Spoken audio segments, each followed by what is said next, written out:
Cops, Central Organization of Police Specialists, fighting crime in a future time.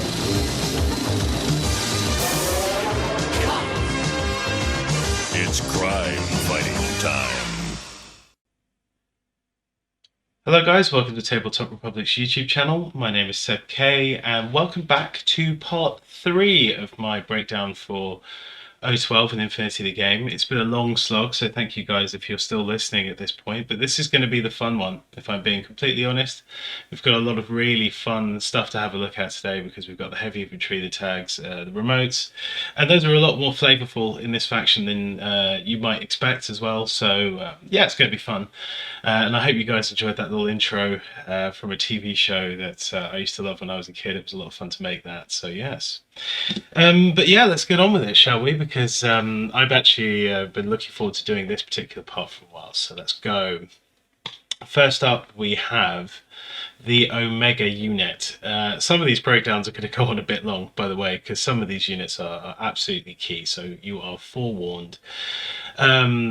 As we do, looking at the stats lines, we've got a CC of 16, it's okay, it's above average, I'm not going to use it. Ballistic skill of 14, this is where we start to see one of the absolute premium gun platforms that this faction can take. They've got some really good mobile or difficult to deal with gun platforms, and this is where we start to see them. They have so many good HMGs. It's mad. And ballistic skill 14 on the Omega unit with its combined abilities is amazing. Fizz 13, that's slightly higher than usual. Remember, you use that for dodging, so that gives a slightly better, chance to dodge there, which is not something to ignore. A whip of 14, that might come up if you're trying to reset, which you might do if you were a heavy infantry, and you might get hacked. Also, there's a specialist version here, so that's above average whip, which is brilliant for this. Armor 4, really tough unit, not just your average heavy infantry. At armor 3, this is an armor 4 unit. BTS 3, that's pretty good it's pretty standard for heavy infantry, but still pretty good. 2 wounds, of course, and all the usual. And this mad ABA of 3 as well. There is actually a very serious possibility that you could build a list around Omega units, and it actually wouldn't be too bad if I'm being honest. But looking at the skills and the profile and the equipment loadouts, immunity shock, which is really good. Obviously, it doesn't really matter too much on the heavy infantry, but it's just they put it there anyway. I think at some point in the game we're going to see possibly a heavy infantry without immunity shock, although right now I think it's just a holdover from N3 where having 2 wounds gave you immunity shock anyway. I just thought I'd go into that a little bit. Mimetism -6. So this is the big key thing on this unit. This is comparable as a result to the Swiss Guard in Pano or the Hack Tau in Yujing. It's a really big heavy infantry that also imposes a -6 mod. This is going to be your key go-to attack piece, unless you're taking a tag or something like Hector, but even then range is a factor. Taking this unit with a -6 and an HMG is going to be where you're getting most of your really big bruising damage from. It's an incredibly good unit for its points cost. In fact, it might be a little bit too... I can't believe that this unit got a points reduction when we switched over to N4. I thought of all the heavy infantry, this one might, if it did, it would get a point off, but I believe it went down 5 points on almost every profile, and that's a little bit nuts. I've used this unit a lot. He's never let me down. This thing and suppressive fire can be almost impossible to deal with. If they do actually get a hit through, don't forget you're shooting on pretty good numbers anyway. You're probably hitting on 11s if you're in suppressive fire, but they're on a -12 because of all these mods that you stacked. Not to mention the fact that you're going to be armor 7 in cover as well with that 4 plus the 3 for cover. Yeah, that's really damn good. And I have played a couple of games where he just simply hasn't been shifted. Walk him up to the midfield, put him in suppressive fire, and then, yeah, that's pretty much it. I mean, you're doing that with the HMG is obviously more effective, but you can still do that with the multi-rifle as well, so don't shy away from taking those. Speaking of which, the top profile, probably not the one I'd go to, if only because the one underneath exists. So a multi-rifle plus a heavy riot stopper as the same as the one above, but with the Timbot, this unit's going to want to be hacked. I think they're not going to want to try and outshoot it. They're going to want to try and use things like hacking to shut it down. So the fact that you can get a firewall mod there is pretty good. So out of those two, for one extra point, I definitely would take the Timbot there. A Timbot used to cost 0.5 SWC sometimes in N3. It doesn't anymore, so that's just a bargain. You should take that. If you're not taking that and you just want a big gun, this is one of the best guns in O12. Absolutely, hands down. A ballistic skill 14 HMG with the mimetism -6. What more do you want for 47 points? I mean, it's yeah. The Hacktail and the Swiss Guard, they went down in points, but they're now in the 50s and almost approaching the 60s respectively. 47 points. Look, I know they have hidden deployment and other abilities. There's a hacker profile on both of those as well. They're better in close combat. But this is the theme with O12, isn't it? Where you get a unit that has a specific role and it's been stripped back. It doesn't have all the extras that you seem to get in other factions, like the aforementioned hidden deployment. It doesn't need it really. I mean, it's great for the surprise factor in the other factions, but at the end of the day, they're starting in a deployment zone anyway, and there are, maybe better ARO units than those two. Maybe the Hack-Thomas launcher, but anyway, I digress. So just being a really good shooter with all those mods, this unit does it really well without spending any extra points on things it doesn't need. That's generally the theme of O12, and I think it's personified here. It's just such a good unit, honestly. Just take it all the time. The forward observer there, I mean, there are other specialists in your army if this guy is doing that job, but for 42 points, you could. The flash pulse is great because he's whip 14 as well. So if you just need an extra specialist, specialist heavy mission, you could drop the Timbot and take the forward observer flash pulse. That's fine as well. And also a flash pulse on a platform that's putting out mimetism -6 is also really good anyway as an ARO piece. There's not a lot they can do to get around that. If you've killed all of their decent MSV stuff, then he might just be lording over the table, and they're too scared to take the risk. Lieutenant options, this are a bit strange. There's a couple of use cases now where you might do this.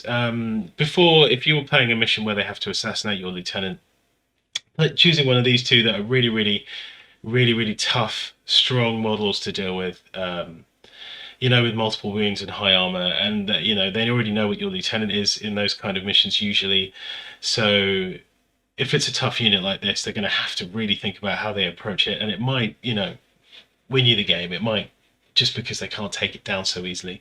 So those are options there. There is also another use case, of course, with a new heavy infantry, the Raptor boarding squad, which has an NCO, which we'll talk about in a minute, where these two, at least you've got another unit that can then use that lieutenant order. It isn't just restricted to using the Omega, and him using that lieutenant order. At least the Raptor can use it, but again, that's a bit of a niche case.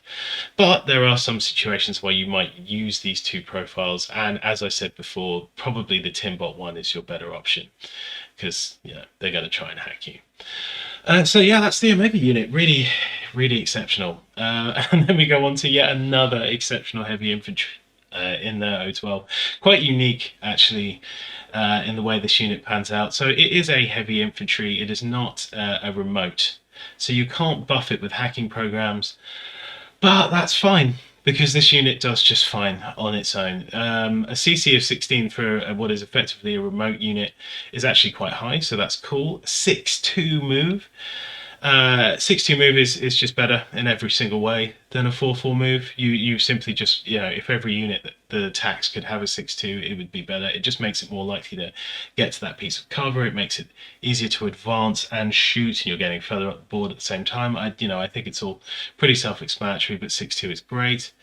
It also combos really well with the climbing plus. It just means he's going to get further up the wall than he would normally, which means he might actually be able to get over a small building and still shoot at the other end. It's really good combination. Ballistical 13, yeah, it's great. It's obviously not as good as the Omega unit, but if it was, this unit would probably be a bit OP if it isn't already. Fizz 12, that's what you'd expect, but it's pretty average. It's fine. Whip 13, again, there are specialist options here. That's average. Armor 3 and BTS 3, again, average for what you'd expect for heavy infantry. But more interestingly, we've got Structure 2. So even though this unit isn't a remote, it still has remote presence. So effectively what you've got here is 2 wounds, and then you've got 2 levels of unconscious, making it really durable. And if you're building your list, I did mention this in one of the earlier videos, you can build your list around engineers. And if you're leaning in that direction, taking all the remote units, especially the beta troopers, you know, some of the excellent remotes we'll talk about in a minute, they all really complement each other really well, and they're all really durable. And now you can take Parvati, which makes them even more durable and easier to pick up. I'm quite partial to building a list like that. Combos really well with the Delta unit too, which I'll talk about in the list building video, which will be the next one this week, hopefully. But anyway, moving on, we've got courage is what you'd expect from a robot. Dodge +3, which is really good. You're going to need it because you're only FIS 12, so gives the option of dodging. Don't forget this unit has mimetism as well, so it's a hard to hit, and you might be dodging if it's the better option, which it will be most of the time. Dodging on a 15 is usually better than shooting back on a 13, so that's pretty good. Immunity shock, what you'd expect, and as the aforementioned mimetism and climbing plus. So just a really good all-round moving gun platform, and that's what I think you should take this unit as. I think if you're going into doing, there's a couple of specialist options that are interesting, but I prefer the gun platforms here. I think you've got the specialist options dealt with elsewhere in this army.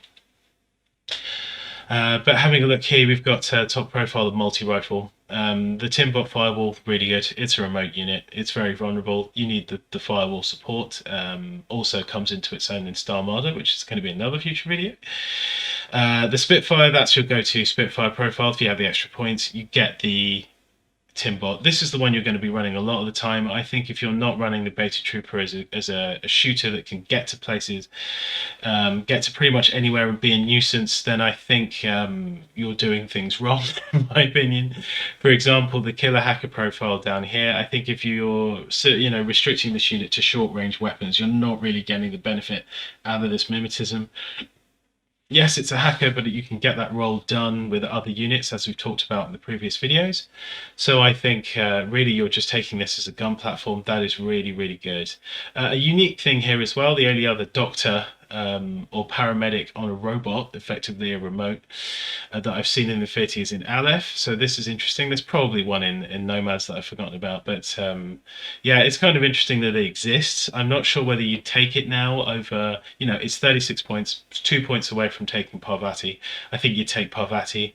Now, before Parvati was a thing, though, it was an interesting profile, but really I think there are better options now. If you want to take something that's a specialist, has the doctor abilities, mostly short range, etc., you see what I'm getting at. The specialist down here is also interesting. Again, same thing as with the Omega unit. If you need a specialist, you've already got your SW spent elsewhere. This is a really good multi-role unit. Again, really good in suppressive fire. Can also do the specialist jobs. A CC of 16 with decharges as well is not to be forgotten. That can be really handy in some missions, like the new hacking server-based mission that I've completely forgotten the name of already, that's come out, which has got a lot of objectives that you need to destroy in close combat, and decharges on this with a 6-2 move. Very, very good. So again, a consideration. Another excellent gun platform and all-round superb unit in the Beta Trooper. I think it's just really quite something incredible, especially when you start comparing the points cost, which I know you shouldn't do, but across faction you start looking at things like Zuyongs and Orc Troopers and things like that. Riot Girls, Riot Girls are buffed now, but the points cost there are definitely comparable, and this is a grade A unit, in my opinion.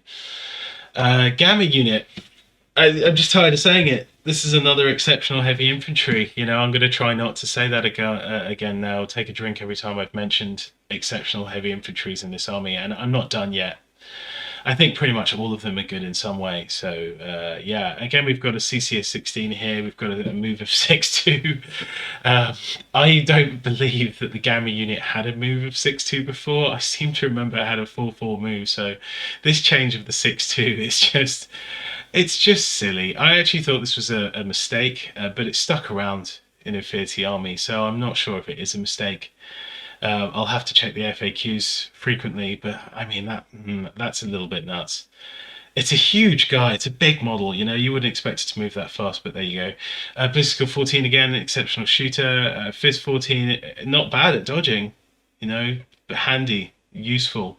If he has to, punch something, get in close combat, he's not really going to use that. He's probably going to use the heavy pistol, but it's still useful to have. Very good if he gets glued, that sort of thing. Whip 13, there's no specialist profiles here, but if he's being hacked, he's Whip 13 for the reset, so that's fine. Armor 6, BTS 6, again, he's got high defense if he's being hacked, which he needs, because again, a lot of people are going to try and get around this unit by hacking it, which is probably what you should do with most heavy infantries in the game. 2 wounds, but that comes with the caveat that he is effectively a 3 wound model because of no wound incapacitation and shock immunity. So that just means that, yes, if you use the no wound incap on that 3rd wound, he is going to die. He's going to be off the table. But it also means that if this guy is up on a building as an ARO piece, which he's not that bad at, he takes a couple of wounds, you can choose not to use it, go unconscious, and have your doctor and or Parvati pick him up on fairly reliable numbers in O-12. So yeah, that's a good use case for this guy. The only thing that's a bit odd is the Silhouette 5, but that isn't massive. It's just a big guy. It's still easy enough to heal, to hide, easy enough to put on buildings, etc. The Beerus attack +1 burst is just really good. It just makes him that extra bit. More dice is always preferable, especially on the fallback, which it really combos with. So let's talk about these weapons. The heavy machine gun. 5 dice on that heavy machine gun at ballistic skill 14. You're not putting any negative mods the other way like the Omega unit, so that's where that comes in. But if you just want the biggest gun you can get on a platform that probably isn't going to get hurt that much, then there's your HMG. That's what you do. The fallback, this is my go-to profile. I think it does everything well. Fallbacks are an incredibly versatile gun. In ARO, they're using the explosive round. You're only getting 1 dice anyway, so you might as well use the explosive round, and you might get multiple tries at this with the armor 6. Loses a face-to-face roll, tanks the armor save, carries on, still a threat.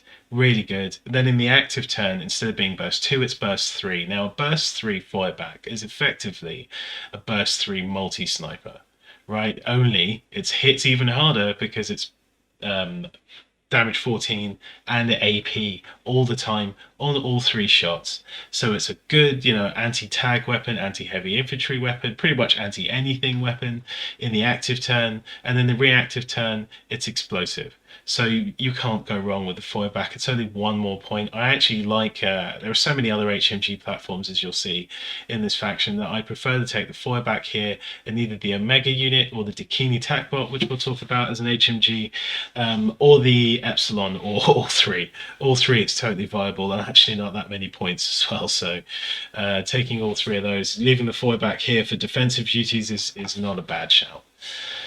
Talking about the 2 lieutenant profiles, you probably would never see those unless you're either taking Catherine Cho for the chain of command, which I talked about earlier, or you're comboing with the Raptor, but I still think it's too much of a risk to take the Gamma when you've got so many options for a lieutenant. He's also only Whip 13, so there are better lieutenants elsewhere, for sure.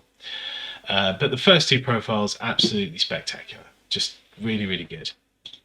So now we come to the strangest addition to O-12, and not from a lore reason. Actually, it turns out that out of the 2 Greek heroes, Hector is the one that likes space, or at least is more amenable to strange environments, and Achilles is the one that's a bit, I like to fight, and this is how I like to fight, and I'm not going to fight any other way. So Hector is the guy they send into space. And seeing as O-12 are the, intergalactic space force, police force, they, and Specialist Armada, they're the space police, basically. It does make sense that Hector exists in one of the O-12 factions, although I'm not entirely sure that he should exist in vanilla O-12. Because after all of the things that I've talked about in both the 2 videos and already in this video, you can see that O-12 have got a lot of incredible options for lieutenants and heavy infantry. And then you add this guy, who after the buffs might be possibly one of the top 10 units in the game. For what he does for your whatever army he's in, on top of his ability as a fighter. Yeah, he's pretty good. I mean, I'm not going to talk about all the differences between N3 and N4 because they're actually so numerous. There's a few changes here, both with system mechanics and points drops, and the way things work now that actually make him better. So I'm not going to go through all of those. I'm just going to take him on face value. And on face value, I mean, why? Why is this unit in O-12 and O-12? It is very possible that you can write a list that has all of these heavy guns, maybe even a tag and Hector, and even at 10 orders, has everything you need in it. Has 12 orders because of this guy's, lieutenant profiles. Can also have chain of command. All the big guns, all the horrible stuff. I actually played one of our local guys, and I believe it was Ryan, actually. I actually played Ryan. So, hi, Ryan. That was a game where you should have won. I'm sorry I took you to a draw there. I just got lucky.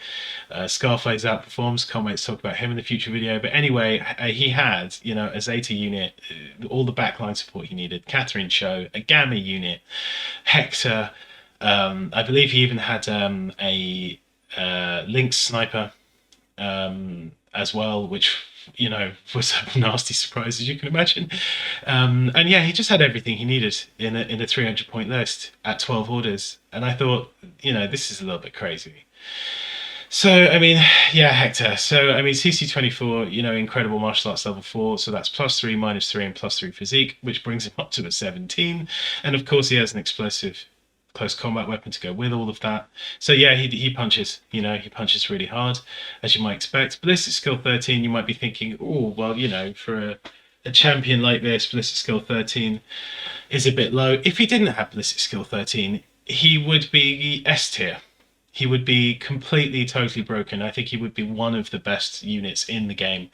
I know it's only a 5% swing, but that just puts him on par with other units and gives him, something to compare when it comes to other units. Because, if he wasn't just ballistic skill 13 with a plasma rifle, by the way, which I'll talk about in a minute, it would be a little bit gross. He is linkable in other factions too, so that goes up to a 16 some of the time, and yeah, that's enough. That's definitely enough. Fizz we've already mentioned. Of course, that makes him a pretty good dodger as well, and he dodges on a +2 inches, so he can engage a little bit easier. I know it's not called engage anymore; you just dodge, but it's what I mean. Whip 15, well, he's going to be your lieutenant. I think if you're taking this guy in Vanilla Row 12, he might as well be your lieutenant. You've got a 20-point chain of command, so why not? In which case, you're getting Whip 15 for the lieutenant order. That's for the lieutenant role. That's great. Armor 5. Why is he armor 5? Just why is he armor 5? Armor 4 would have been enough. This guy's armor 8 in cover. If you're comparing him across in the faction he's usually in to Achilles, well, Achilles, one of his profiles goes Frenzy. I think he's both used to, but not anymore. But one of his profiles goes Frenzy, which kind of mitigates the fact that he's armor 6, But he can go, he's armor, Hector's armor 8 all the time. He's going to be in cover. That's gross.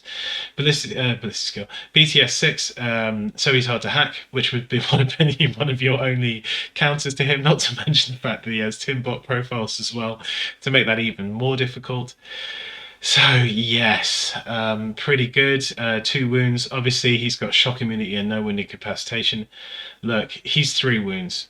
And he's going to be operating further up the table, so you might as well use all 3 of those. You probably won't, unless you're running a Parvati support with a couple of Untitled to run up there and heal him. You're probably just going to run him all the way to those 3 wounds.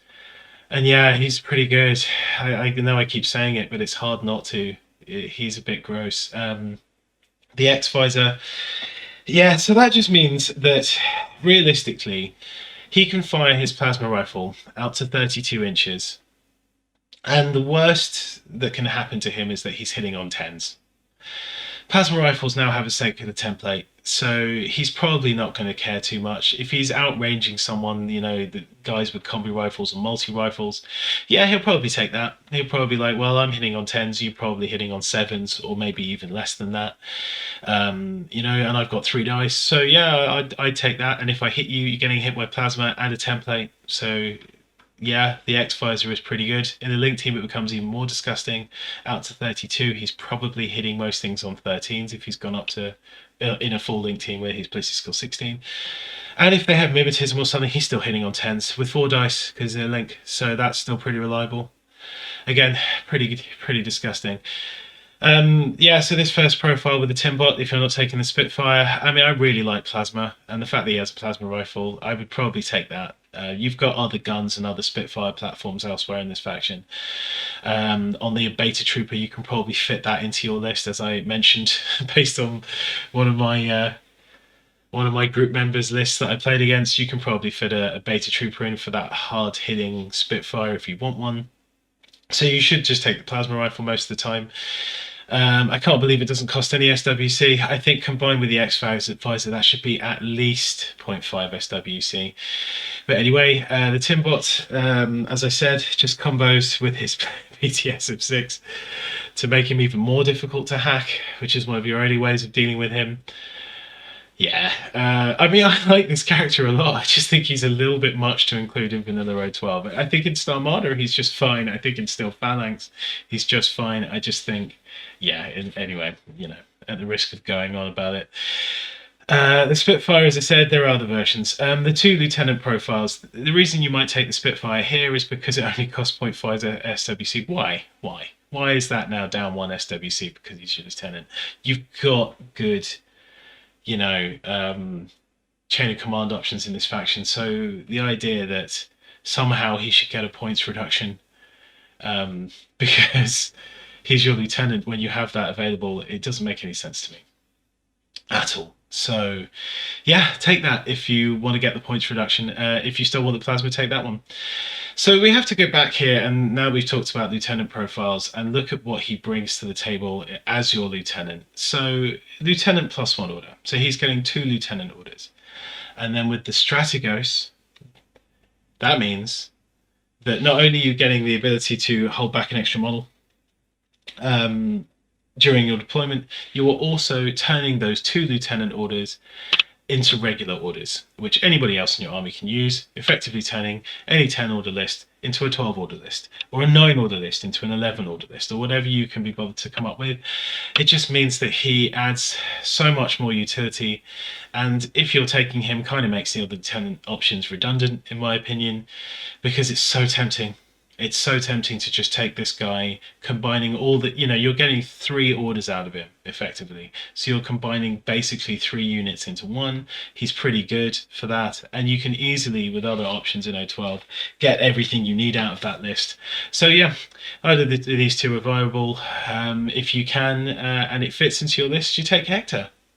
I don't think he should be available. I think I've made that pretty clear in Vanilla O-12. I don't think they need him. I think that Corvus Belli should think a little bit when they add a unit to a sectorial, whether he should be added to O-12, because I'd love to hear their argument for what he adds to O-12 that they didn't already have in other options that would sort of balance them out.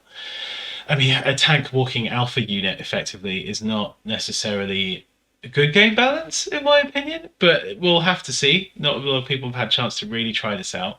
If you're going to see Hector every time, then maybe I think they should have a look at it. But there you go. I've said my piece, guys. Yeah. Okay, so on to bronzes. Brand new unit introduced with Starmada. Now, I know what a lot of you might be thinking.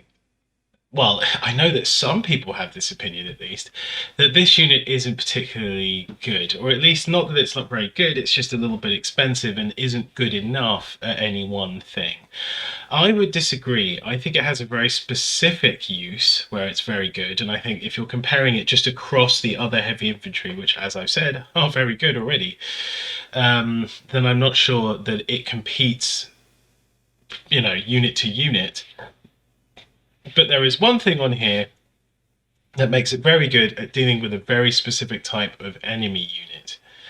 And that particular type of unit is going to be more and more prevalent in your N3 games, N4 games rather, going forward, I assure you. Basically, it's very good at dealing with that high damage, explosive or double action aero, especially in a link team. And the stats will kind of add. Okay, yeah, we'll talk a bit about that. It's not perfect at it, but it's a thing. Okay, so 4-4 move, fine. What you'd expect from a heavy infantry. CC 19, slightly better, but not perfect. So you may fail a roll, and going up against other CC experts is still a risky proposition. So CC 19 is okay, and it would be better. I would have preferred it if it was just a flat 20, but CC 19 is still good. Ballistic skill 13, okay, that's actually average, mostly average in O-12, but also a little bit low compared to some of their other heavy infantry.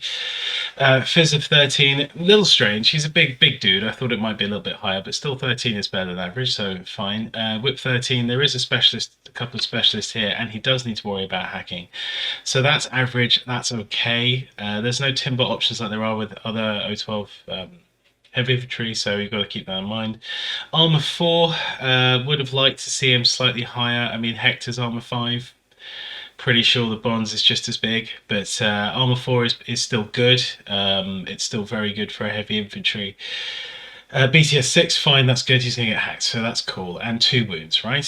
He doesn't have no wound incapacitation, and of course he has the... oh, that's interesting. Well, here's a motor. Sorry, for a minute though, I confused myself.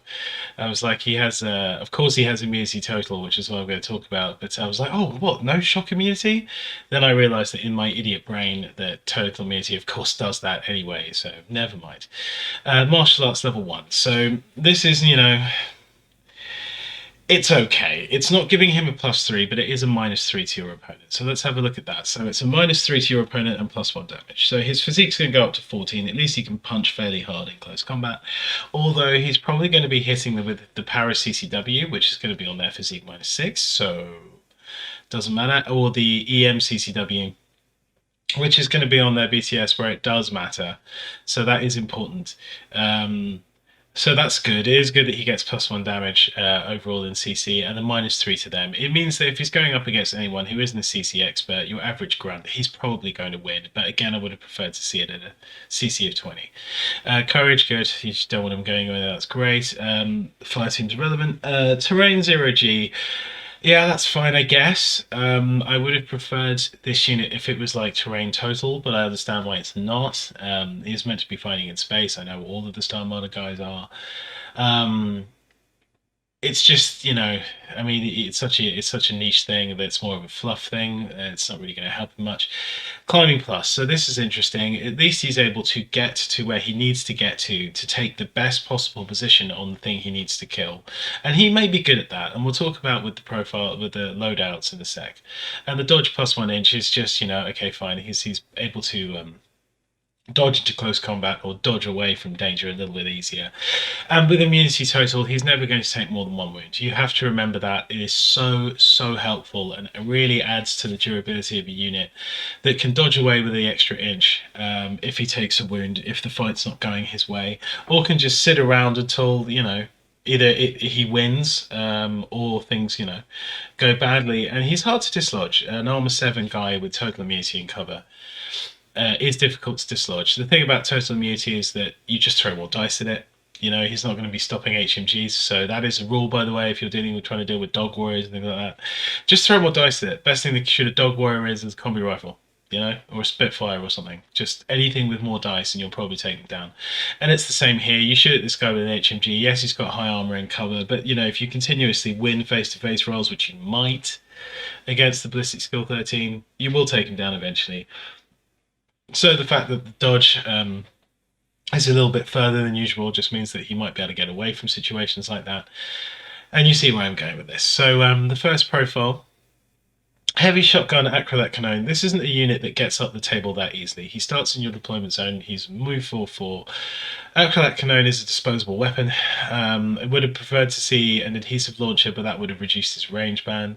Basically, he's dealing with either 8 inches or over 16 inches is where this guy's good at.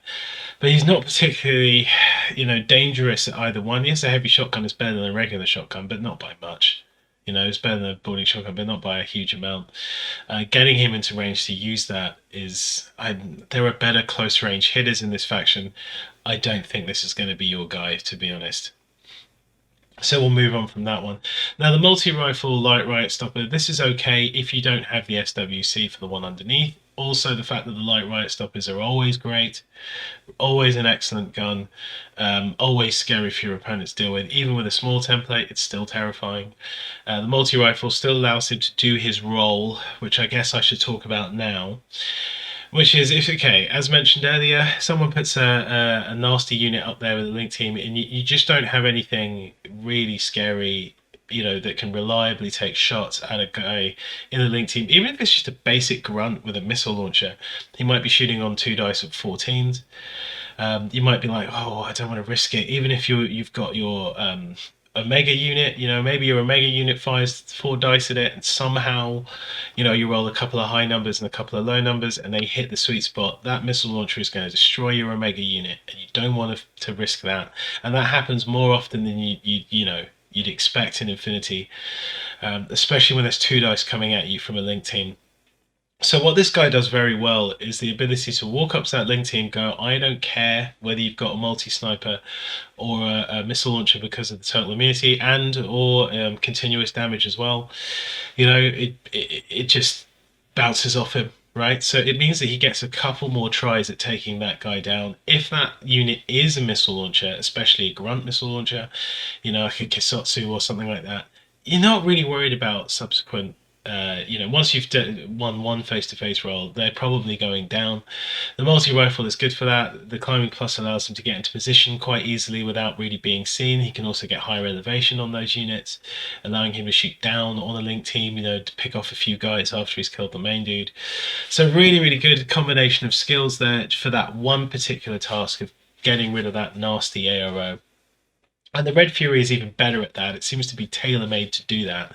A Red Fury at +1 damage is basically a shock Spitfire, which is great. He needs the extra range. He starts in his deployment zone. So if you've got him, and I think you should, be taking him for that one job, which he's good at shooting other stuff too, of course. But if you know that in your meta or what's going on at the moment is that you're seeing a lot of these people just taking the missile launcher up on a building somewhere, just for the ARO duty, he can pretty much deal with anything other than a Knight of Justice or something heavier with a missile launcher. He could probably deal with a Zuyong fairly reliably, although it might be a bit of a tradey situation. You win one, they win one, face-to-face roll, but you can do it. Again, it's one of your only reliable options for dealing with that kind of unit. So that use case specifically, the heavy shotgun profile with the paramedic. Yeah, I mean, it's cool to have other options that could do this job. The fact that he's only a paramedic, if he was a doctor, might consider it even more. But the fact that he's just a paramedic with the same loadout as the first one at 53 points, that's never happening. You can probably take 3 units to do all the various jobs that this guy does, and maybe even spend less points than that. And I know that's not how things always work in Infinity, and sometimes you want to build a small list. I get that, and they do just fine, but it's going to be a hard sell. It really is. The Specialist Operative Light Riot Stopper multi-rifle, look, it's a point more than this multi-rifle one, so if that's the one you're taking, you might as well spend the extra point if you've got it on the Specialist. It's always good to have another Specialist in most missions, unless they need to kill them. Unless your opponent needs to kill them, that is, but that's only a couple of missions, so still good. But yeah, as I said, he has that one use case, probably better in Star Marder where he's linkable, but as I said, there is a use case for this guy in vanilla O-12. So not totally terrible. Raptor boarding squads. This is another one where O-12 has just got so many decent heavy infantry options that adding another really excellent heavy infantry, it almost seems a bit much, where you've got so many things to choose from vying for different profiles. But the interesting thing about the Raptor is that he was introduced with Star Marder, and it's basically a Star Marder unit. He's even got it written on his logo, but he's actually more useful, in my opinion, in vanilla O-12, because the main thing about this unit that separates him is the NCO. He's not linkable, so he's not linkable in Star Marder. So the fact that he's not linkable in O-12, isn't really a detriment to him. But the NCO is useful in so many ways. Now, it allows you, I think, to viably take the cheap Catherine Cho profile as your lieutenant, who is holoprojecting as something else. You could holoproject her as something horrible like an Omega unit or a Beta Trooper or, anything that's the right silhouette size. Hell, you could even do it as Hector if their opponent's bad at counting points. You know what I mean? So, well, actually, there are other ways you'd be able to tell it isn't Hector. But the other profile you could probably reliably do. They'll do it as a bronze or something, right? They you know. Anyway, so that allows you to take her, holo projecting as something else, and still get the use of that lieutenant order. And still get a really good, fairly reliable and versatile unit out of it. And for that reason, I actually don't mind taking this profile at all. So a 6-2 move again on the heavy infantry, really, really good. I know a lot of them were looking like they were going to be 6-2, but they're not all 6-2. So 6-2 here is a bonus. The CC of 16, it doesn't matter. This is unit's not going to be engaging in close combat, but it's above average, that's fine. This is skill 14. So this is another one of the premium shooters in O-12. It doesn't really get any higher than this is skill 14. In fact, I don't think it does, even on the Zeta unit. So that's pretty damn high, and obviously great when combining with these other weapons. Fizz 12 is a little bit low, but you know that's fine. I mean, dodging isn't really what this unit's going to want to do then. It's going to want to shoot back. And it also has the Bott to defend it in close range situations, and every single one of these profiles has it, so you don't have to pick and choose, so that's always good. You're always going to have the Bott to cover your corners with a flamethrower. Whip 13, again, if it gets hacked, fine. It's pretty average. There are 2 profiles that have hacking devices and a forward observer, so you know that's an average whip for those jobs. Armor 3, BTS 3, standard heavy infantry stuff, and the 2 wounds. Cool. So other than the NCO, what else is good? You know, terrain 0G, kind of irrelevant. As I said, niche case, but the 360 visor, that is pretty cool. That basically just means that he's not going to be snuck up on. You know, you're always going to have to face an arrow against this guy. In the grand scheme of things, I'm not sure how useful that is for him defending himself, but that is really, really good when... actually, let me elaborate on that. The 360 visor is amazing, right? But in the active turn, your opponent can always just choose the best job, as long as they still have it available, the best unit to shoot the enemy unit anyway. This guy is not throwing more than 1 dice in the arrow, no matter what he chooses to do. So you could come around the corner with a fairly reliable, you know, something like a Tiger Soldier or something. And the fact that he's getting an arrow isn't going to make too much of a difference. I mean, it's good that he gets one in that situation, but you might still lose the face-to-face roll anyway. But what it's good at is deterring your opponent from coming at you for strange angles in your deployment zone. It also helps you deal with some of your bad deployment. You don't forget that both the Bott and the Raptor have both got the 360 visor, and being able to place them 8 inches apart, you know, inside the Raptor's zone of control, means that you can cover 2 corners from any angle, no matter what they throw at you, fairly reliably. And I think that is what makes the 360 visor really good on this unit. I actually think that's really, really interesting. And 360 visor is one of those sort of, it's almost like training wheels for a lot of units, you know, so I don't have to care about what we're facing. It's pretty interesting and pretty cool. The NCO we've talked about, so, and obviously courage is what you want. So moving on to the profiles, I think the difference between the decent gun profiles and the non-decent gun profiles, or the specialist profiles, is so small that I'm kind of leaning on having these specialist profiles. I like this boarding shotgun. I like the boarding shotguns on units that are, you know, a little bit faster, the 60 move, plus the combination of being able to throw dice very reliably. See, this is skill 14. You come around the corner, you might catch someone out of cover. You're hitting on 20s with your boarding shotgun. So then they've got the difficult decision. They're like, oh god, he's going to hit on a great number. But what if he uses the templates? Oh, but I've got to dodge anyway because the template's coming at me from the Bott, etc. You see what I mean? It's very, very nasty.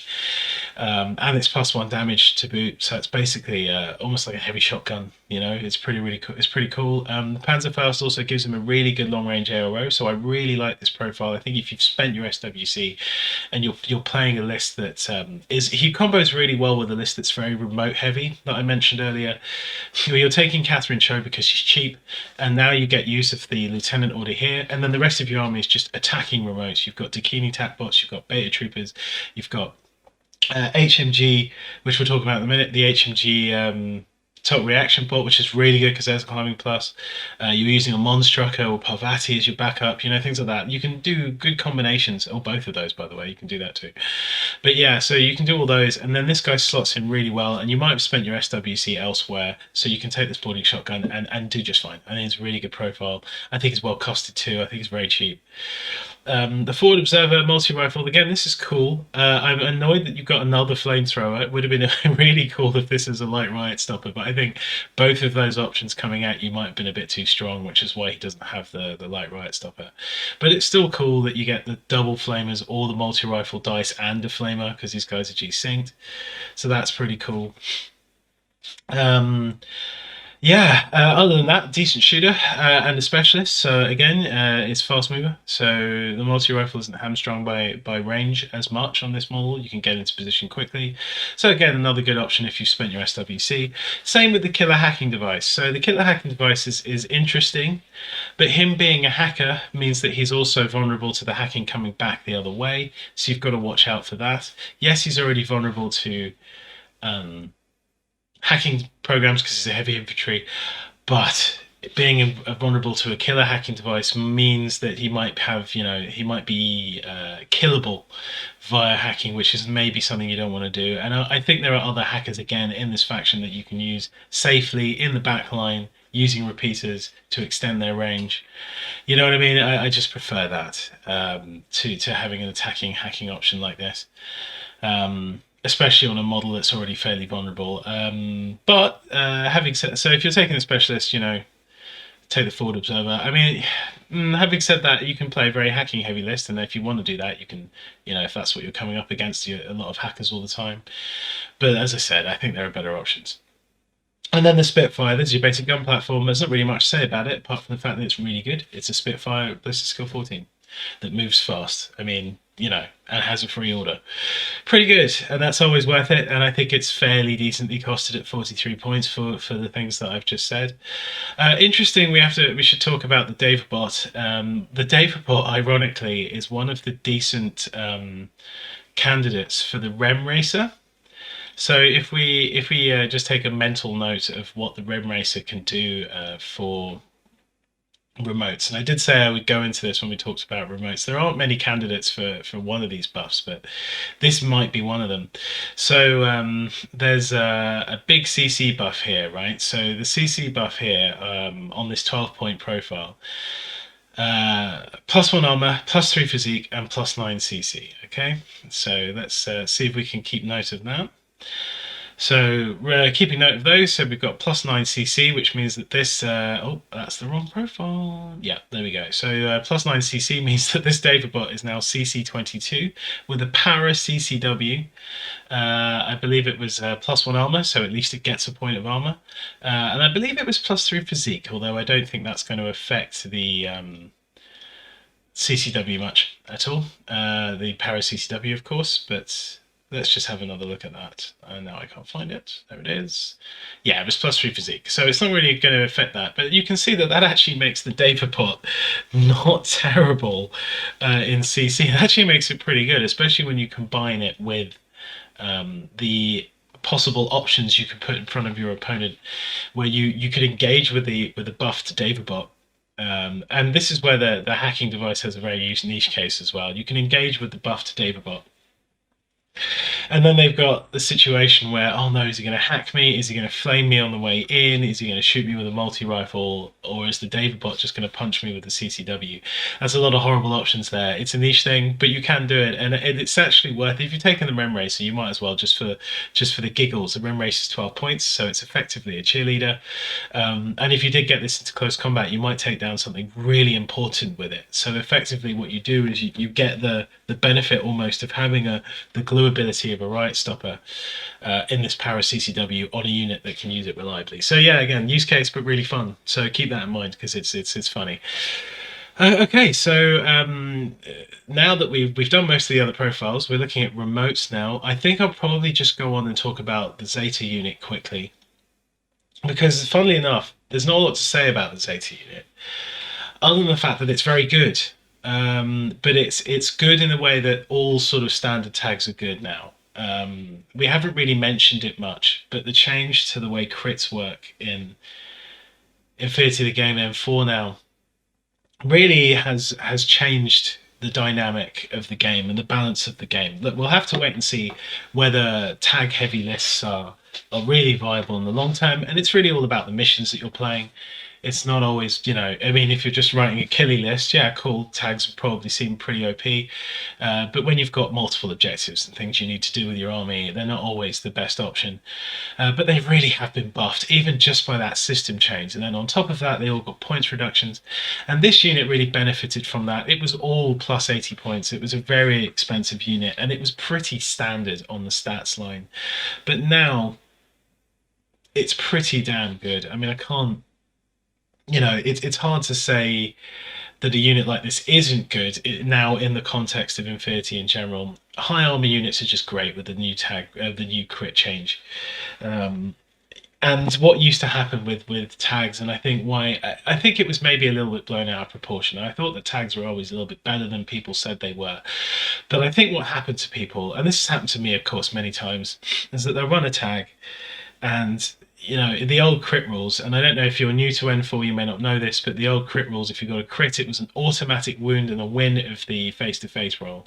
And it didn't matter what unit that was that you crit, it would always be an automatic wound. And that meant that anybody could take down the tag with a crit. So a lot of people would fish for crits. I know that seems crazy when you look at the numbers and what the actual numbers are and the chance of hitting a crit, but it happened more than you'd think. And as a tag player, it would only need to happen to you once or twice for you to then think twice about taking tags for the rest of your gaming career, or at least until this new edition. And I think that happened to so many people where they all have stories about how their tag went round the corner against a guy with a combi rifle, or the flash pulse, the war core on the building, and that war core just crit and shut them down completely. Now that second case, it's a lot harder for that to happen now.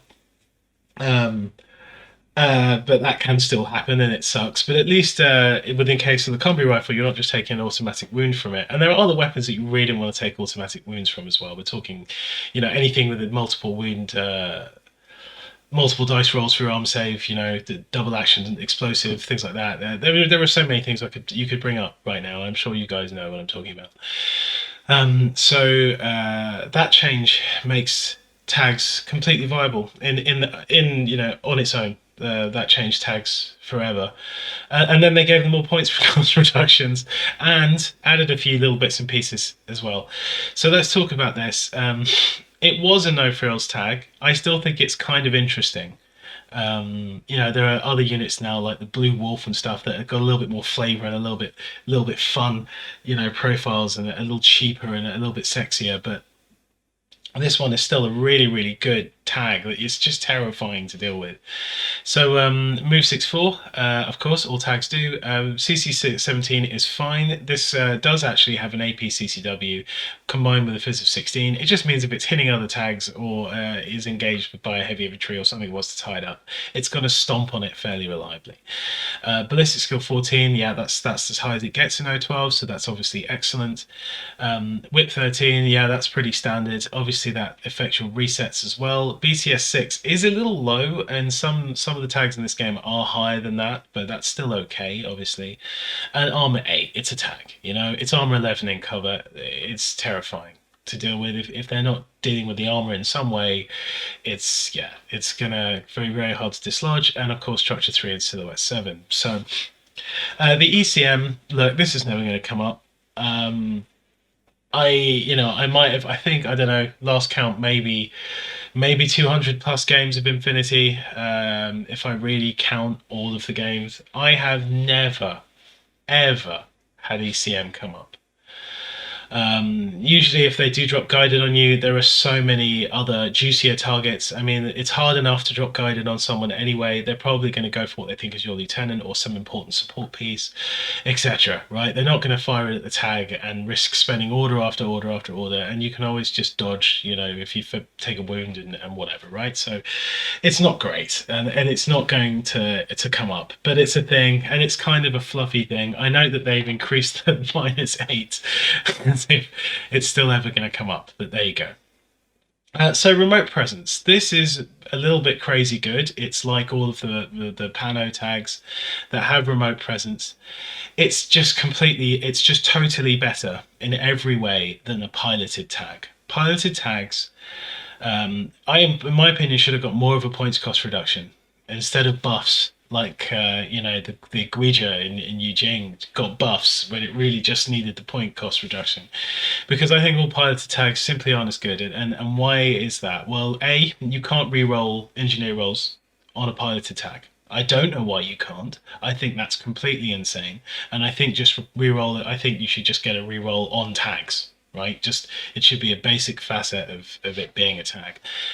So having remote presence on a tag means that you can use rerolls on it, and now we've just got Parvati added to O-12, so it is totally viable to take a Zeta unit and Parvati and have it basically almost be unkillable. You've got to remember that she has Engineer +3, so she's doing it on 18s with rerolls. Yeah, the tag's coming back, and it's actually viable with her to try and get it all the way back up to Structure 3.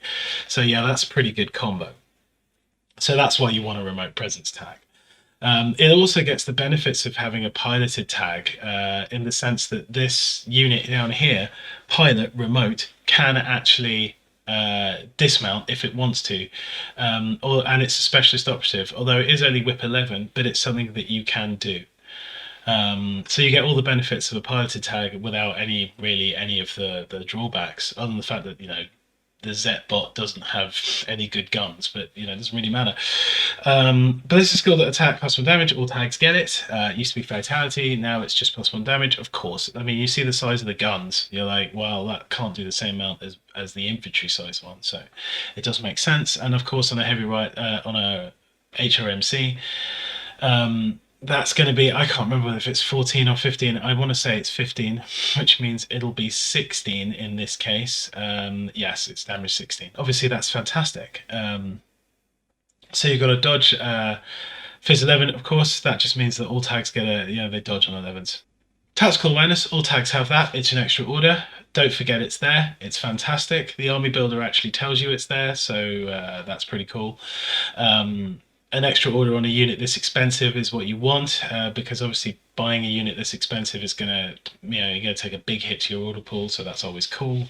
It also means that, and I think a lot of people use this wrong. Well, not actually use it wrong, but I think they look at it maybe in the wrong way, in the sense that the way I look at it is that a unit like this can do a hit and run attack effectively without spending order. You've always got, if you leave this tactical awareness order to look at the situation on the board at the end of your turn, you can always use that to move your Zeta unit back into safety. And I don't see enough people doing that with their tags or their units with tactical awareness. They often look at it as an extra move towards someone's deployment zone or the thing they want to kill, but really you should be looking at it as a fallback position and leaving those orders until the end of your turn. But anyway, that's just my opinion. Climbing plus, great. A tag that can get anywhere that's this tough and powerful. If you're playing, and you should, this is how a lot of tables are set up. All the tall buildings, really tall buildings, if there are any, should be in the middle of the table. Shouldn't be in someone's deployment zone. It's very easy to get up there with a Zeta unit and shove it on a building. It's really hard to defend against that. It can see a lot, it can shoot a lot, it can go and suppressive fire, cover half the table. It is disgusting.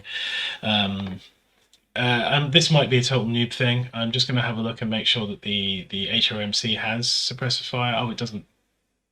Yes, it does. That's what I thought burst mode should do. I was going to say, it fires all around. So it should be able to. Cool. So there you go. So just talking about the guns, HRMC really, really good. I just brought the stat line up. You guys know what it does. And the AP CCW, cool. It can squish things.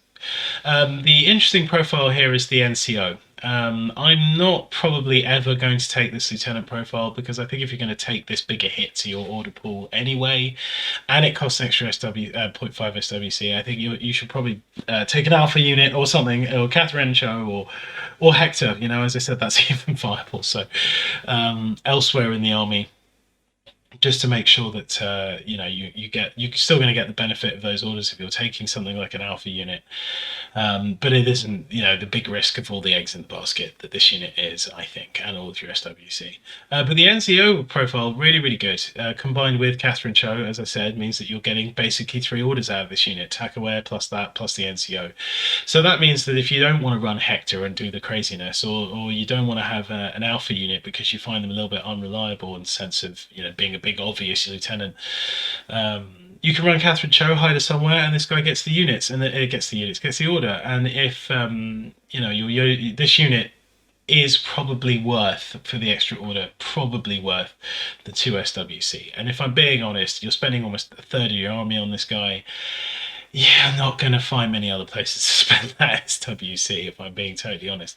I mean, you could, and it'd be nice to have more big guns, but you might run out of points. So, yeah. So I think this NCO profile is really excellent and just allows for a different combination of units. So there you go. That's the Zeta unit. It's a good tag. It's a good tag. It's not super flavorful, but it's a good tag. Remotes. So onto the final section. It is quite a large section, but a couple of these units we've already covered, like the Lord Keepers, the Raptors boarding squad, Team Sirius, and the Delta units. So and the Zeta as well. So really, we're just looking at 5 or 6 profiles here. So I might come back to the Dakinis, just because there's a lot to say there too. I think they're really good, and I have some things to say about the rest of the army there. So we'll go back. We'll do Dakinis last. So the Oko Copperbots. So this is your standard specialist robot that has all the gubbins that the usual specialist robot has. And it's most notable because it's one of only 2 sensor options in O-12, and I often find myself taking one of these in every list. It's cheap enough to do that, and it's actually good at a whole bunch of things. Excuse me. So let's talk about the stat line. So 6'4", obviously it's a remote, fast remote, and that's great. Combined with climbing plus means it can get anywhere it needs to get to. That's really good on this unit. All of the O-12 remotes have climbing plus, and I think that's just great. It's similar to the LF remotes. CC13 doesn't matter, although with CC13, again, another candidate for that Rem Racer, as we mentioned earlier, and it does have a para CCW. So again, that Rem Racer suddenly becoming a little bit more useful as we look at these remote profiles. Ballistic skill 11 can be buffed by I believe it's one of the Fuzzbots. Is the Fuzzbots the specialist bots? Yes. Yeah, so the Fuzzbots are the ones. So you can buff this to get it up to ballistic skill 14 effectively, because it's ignoring cover when you buff it, which is good. Combi rifles are still good. Look, combi rifles kill people, so don't ever knock at the combi rifle, and especially one at ballistic skill 14. It means this unit's suddenly more versatile, which you're comboing it with the Fuzzbot, which I think you should. I think you should be doing that a lot in O-12. The Fizz 10, well, that will go up, but it doesn't matter. It's using its para CCW in close combat, but the +1 physique makes it dodging an option, I guess. But it does have a flash pulse, which is usually the go-to option when AROing. Remember that it has a flash pulse. A lot of the time in the previous game, because flash pulses were baked in, I'd see a lot of people shooting back with the combi rifle when they really should just shoot back with the flash pulse, because it's using a whip. It's a much better number than the combi rifle, and if it has marksmanship on it, it's going to ignore cover with both. But bear that in mind. So the hit with the combi rifle, as long as with the flash pulse, as long as you're in the right range, will be on a 16, because +3 from range, no mods for cover. So whip 13 going up to 16. So that's pretty good. The BTS 3, that's what you'd expect in Stretch 3 and Silhouette 3. It's not the hugest remote, but it's a small one. So looking at all these abilities, Deactivator, a little bit niche, talks about it in other videos, a little bit strange. I will talk about it in other armies as well, where it might come up. As a repeater, again, like all these useful abilities, allows you to build around hacking. Really good if you're taking the Cyber Ghost in the backfield and other killer hackers like your Gangbuster in it sort of, combos with so many different things, so that's cool. And in most factions, that's really handy. Obviously, remote presence, triangulated fire. So triangulated fire's popped up on a couple of weird units where I really don't think it should be, and when we get to one of those, we'll talk about it. But in this case, definitely not one of those weird units. So it allows this unit to effectively fire anywhere on the table at anything it wants to on 8s. Now you might be thinking, well, 8s isn't great, but when you really need that long shot, or someone you can catch someone out of cover, although triangulated fire would just reduce that to a -3 anyway, so I don't know what I'm saying, but you know what I mean. If you're catching someone where they didn't expect to get attacked, or you just really need some dice down on a target that just won't die, firing it from across the table where it might be at extreme range to fire back at you, mean that you might be getting, it might choose to dodge, or you might be getting free hits if they haven't got a gun that can do it, so well, I suppose they could always dodge. Dodging will always be better in that situation, but still, it's an option that you have. I think it's pretty cool. Courage, obviously, is remote. Immunity shock, it's remote. So forward observer, obviously it's a specialist bot, and that's really good. Again, it just does everything, and it just adds so much to every army that you should almost always take one of these if you need a backup specialist. That and the sensor, which I said in O-12 is so important, so essential. Without this sensor, you can very easily get set upon by antipodes and all kinds of mass camo in midfield. A lot of factions that do that very well. And you really need a deterrent against that. And with your strong midfield, the only thing that can really mess you up is that all your units haven't got camo, but theirs probably do, and they're constantly surprise shooting you and so on and so forth.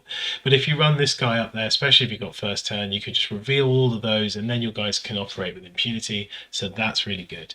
And the climbing plus, I said, it's just brilliant because it can get anywhere. It's a specialist that can get anywhere. Just take unit. It's so good, and it combos with a Rem Racer now, so brilliant pretty much across the board. Yeah, so that's the Oko. So the Peeler, this is basically your total reaction bot from every faction, with that one small and very important addition of climbing plus. They all have 360 visors, but the climbing plus just basically means that you can put this thing anywhere you want. You can actually put it on the side of a building, which is also annoying to get to because a lot of units can't engage you in close combat if you're just hanging off the side of the building. Yes, you won't get cover, but there is actually a case for that. Amusingly as well, because Parvati has climbing plus, you're actually able to climb up and repair. Actually, that's an interesting thing. I've never come across this in all my games with Infinity because it's such a niche thing. But let's see if someone can answer this question for me. Can you use abilities from a unit with climbing plus whilst it's on the side of a building to a unit next to it, i.e. engineering or whatever? I'd just love to find out the answer. I actually don't know the answer to that, but if you can, it's a fun little combo you can do with this. But the most important thing is that this unit then combos really, really well with the Monstrucker. The Monstrucker also has climbing plus, which allows you to go, right, I can put this anywhere I want and know that the engineer can always get to it. That is absolutely huge. A lot of the time with the total reaction, but I forgot to mention that remotes now go prone when they get shot at, which makes total reaction bots way scarier than they used to be. Because the thing about them was all you had to worry about was either putting them at such terrible mods that they can't hit you, or and then once you such terrible mods that can't hit you, or defeating it once, getting a wound through, it going unconscious, standing there like a statue, and you just finish it off, right? That's what you should always do to a total reaction bot. But the combination of being able to get anywhere and then go prone afterwards, I mean, you can get up on the building and you just have to worry about it, that the engineer can come along and pick him up whenever he wants.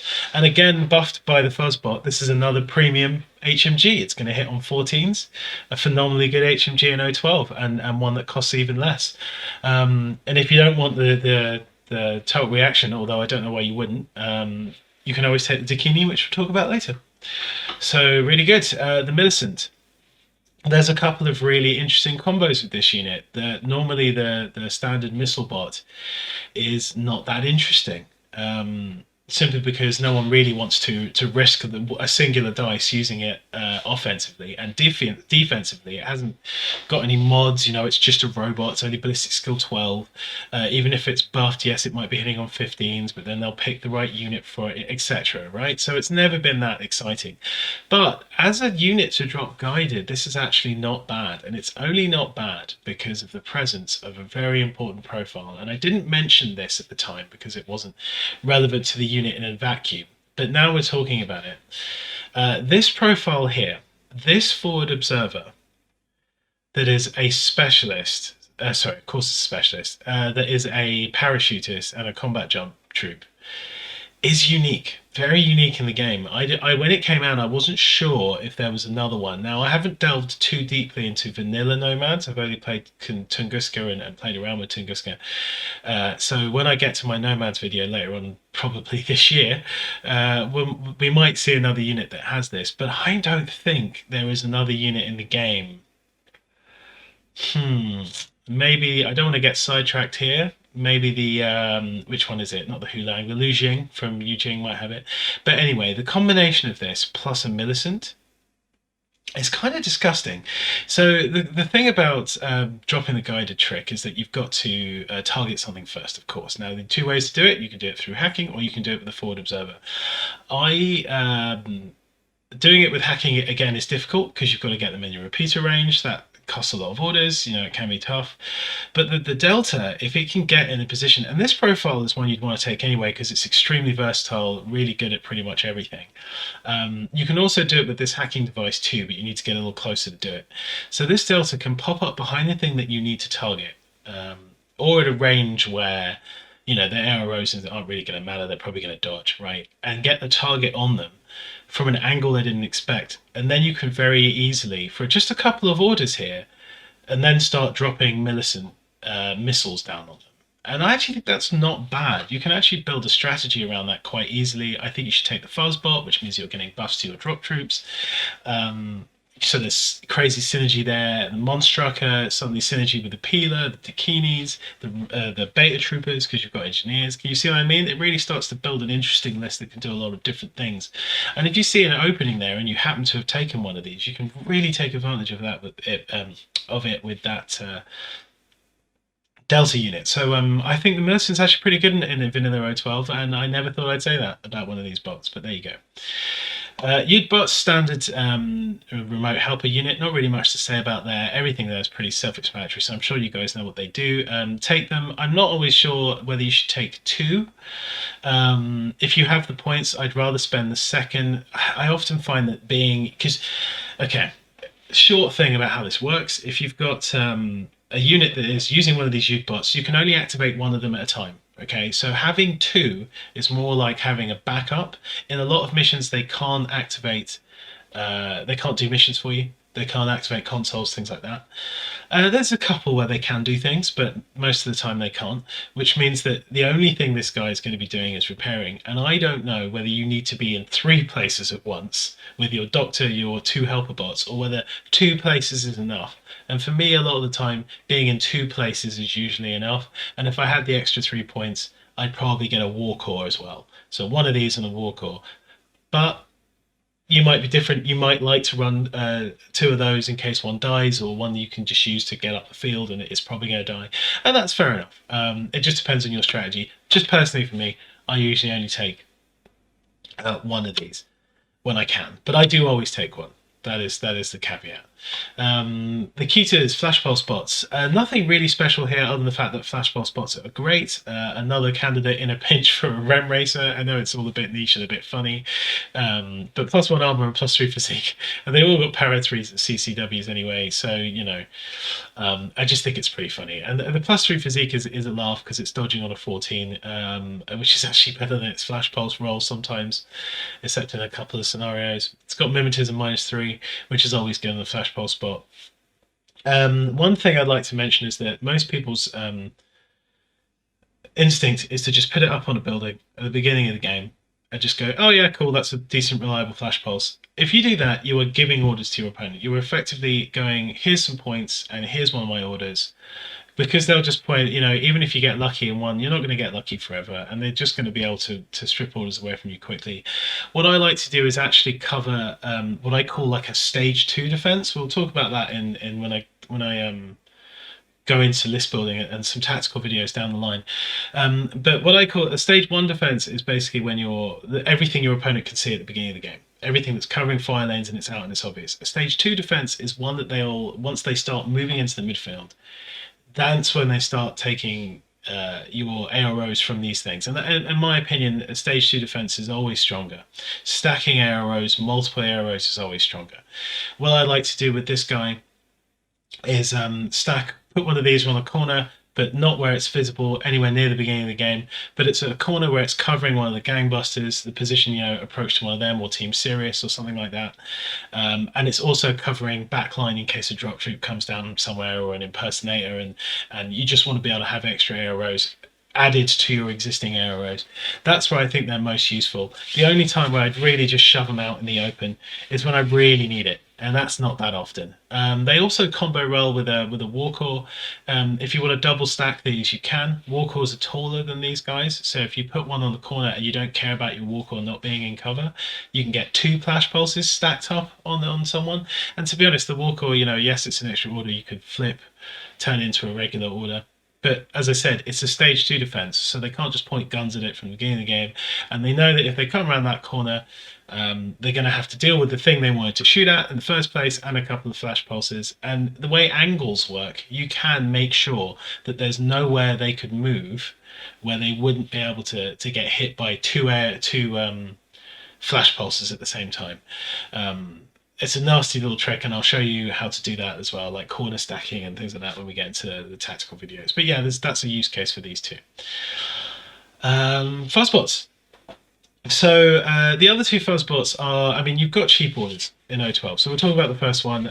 If you're not going to run out of Ketas, take Ketas most of the time instead of fuzzbots, basic fuzzbots, unless you want the repeater, and baggage is just better. Minesweeper's a bit weirder. It's definitely a misprint. But baggage, because that's not a rule anymore. But yeah, baggage is really good now. So baggage works inside your zone of control. Instead of just being something that you had to walk up and do in base-to-base contact and all that. It was such a pain before, and you very rarely saw it. I used to put one behind Scarface back in the day when Panzerfaust was the only way to defend himself. Still is, he's just better at it now.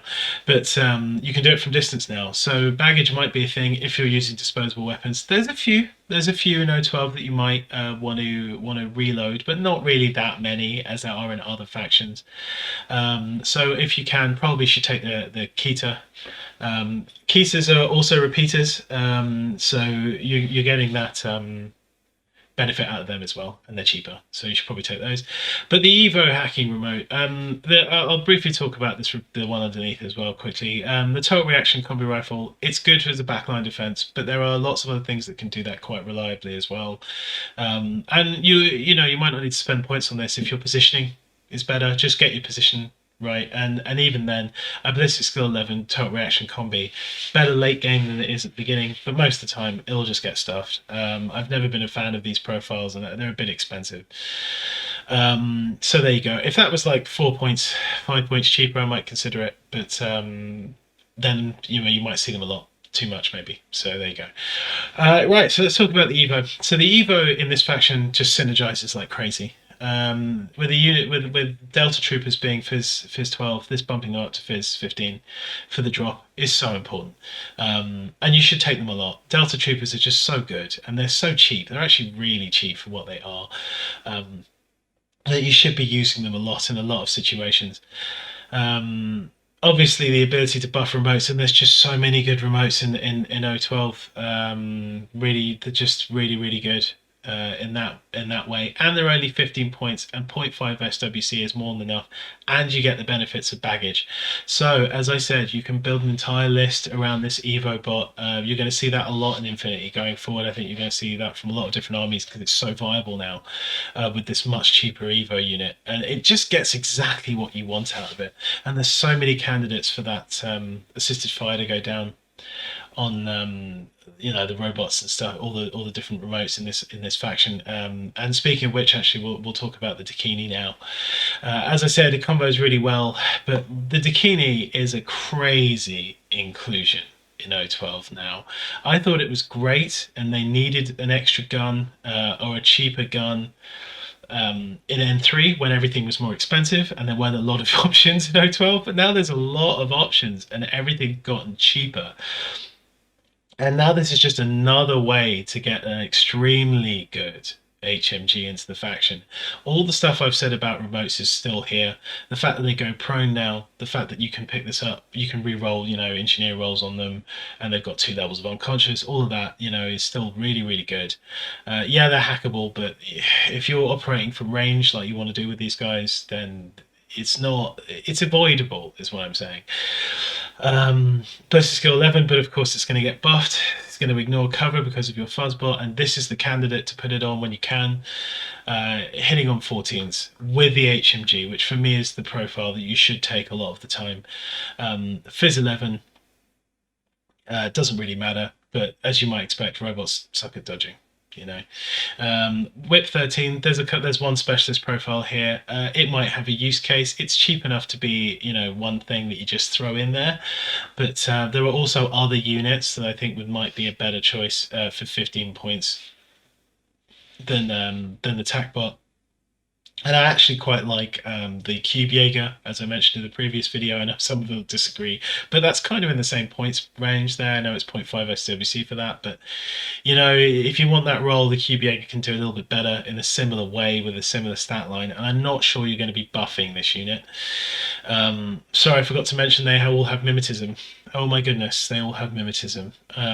That is crazy good to have on a unit this cheap that can suddenly hit all 14s. So you get to put the negative mods down. You might be able to get the range mods down because HMGs have got and snipers have got great range. Yeah, really good to have mimetism on a unit this cheap. And the combos again just great with the all remotes or remote heavy list if you want to run one. Moving down to the combi rifle, that kind of covered by the paramedic here. Just don't take the combi rifle, it's not really worth it. There are better units for 13 points. The HMG, so the HMG is the one you should take. It's only 1 SWC, so it kind of offsets. You've got 0.5 SWC on the fuzzbot, 1 SWC here. You can easily take that and a peeler. Anyone want to bother doing the maths? But I know that that's around 60 points. That's pretty good. 3 units that can all shoot well, do multiple rolls. If you've got other things in mind for your list and you just need to put in a backup gun, or you found that you didn't have enough guns, this is a cheap one you can just throw in. It will hit just as hard, and it's pretty damn durable with remote presence. Mimetism, just so good. The grenade launcher, so this is one of your only ways to drop guided. This is also your only speculative fire template. There's not a lot in the faction. Again, that has a use case, a niche use case, but with the Delta unit dropping guided, you might be able to drop a grenade onto a lieutenant or something like that. So I think that's still an option if you like that sort of thing. It can be order intensive, and it's nice to have speculative fire, but on a unit that's not this, that ballistic skill 11 base, I just don't see it. I think it's a bit expensive as well at 1 SWC. I think 0.5 would have been fair. But if you really want to do the grenades, and that's the thing you enjoy, this is your way of getting it in O-12. There aren't many, so there you go. Multi-sniper is more of just a toss-up. They went down 1 point, but they're 0.5 SWC over the HMG.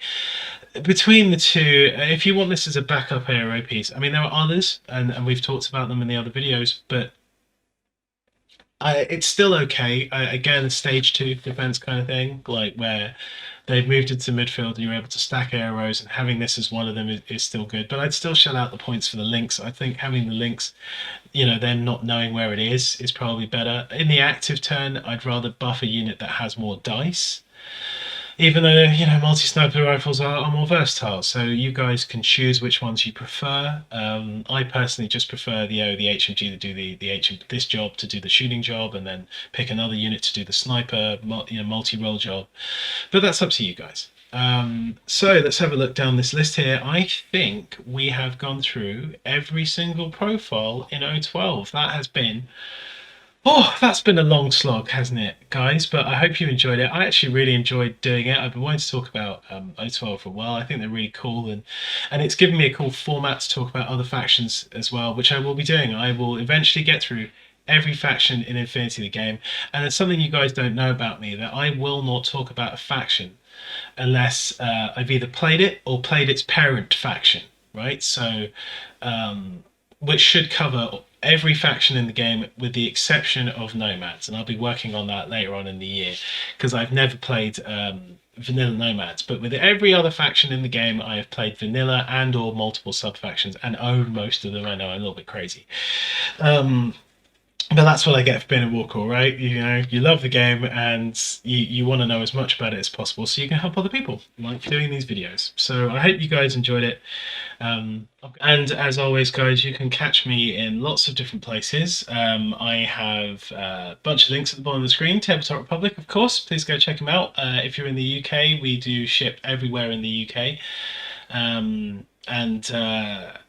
We have all the latest stuff, basically. So please go check out the website. And we have a few deals on as well at the moment. And if you're local within 6 miles, we can actually deliver to you for free. So that's cool.